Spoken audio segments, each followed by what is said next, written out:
मकबूजा अमल आ रही है, इसके हवाले से आप क्या कहेंगे?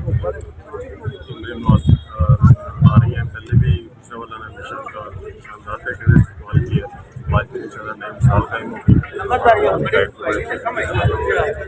अच्छा, जो इलेक्शन के बड़ी अदालत के बड़े फैसले के बाद इलेक्शन 90 दिन में कुवैत है, इसके बारे में आपका नुक्ता नजर क्या है?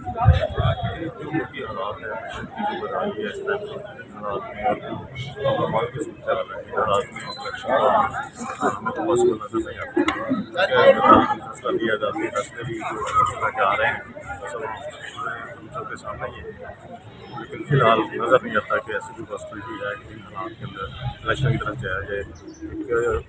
सबसे ज़रूरी चीज़ तो फंड है, सिक्योरिटी है, जो हमारे पास वही अवेलेबल नहीं है लोगों के पास। तो इलेक्शन की तरफ जाना बेसिकल होगा और इसमें बहुत सारी चीज़ें होती हैं जिसकी वजह से कल को लोग इस पर उंगलियाँ उठाएंगे। खान साहब, आखिरी सवाल है मेरा।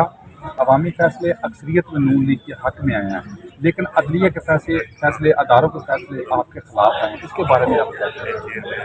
कौन जो है उसने देखा हुआ है नून लीग का जो दौर है, जब भी इकतदार में ये इसको मौका मिला इसने अवाम की खिदमत की है, इसने डिलीवर किया है, चाहे वो दहशत गर्दी हो, लोड शेडिंग हो या दीगर मामला हो। अब भी इंशाल्लाह नून लीग संभालेगी, इस वजह से अवाम जो इसकी कदर करते हैं। और अदलिया के जो फैसले हैं वो मतलब एक जैसे ऑडियो लीक्स आ रही हैं, चीज़ें बहुत सारी सामने आ रही हैं, तो कुछ ऐसे अनासर हैं जिन पर असरअंदाज होने की कोशिश करते हैं, इस वजह से उसमें कमियाँ आ रही हैं, उस पर सवाल उठ रहे हैं। बहुत शुक्रिया।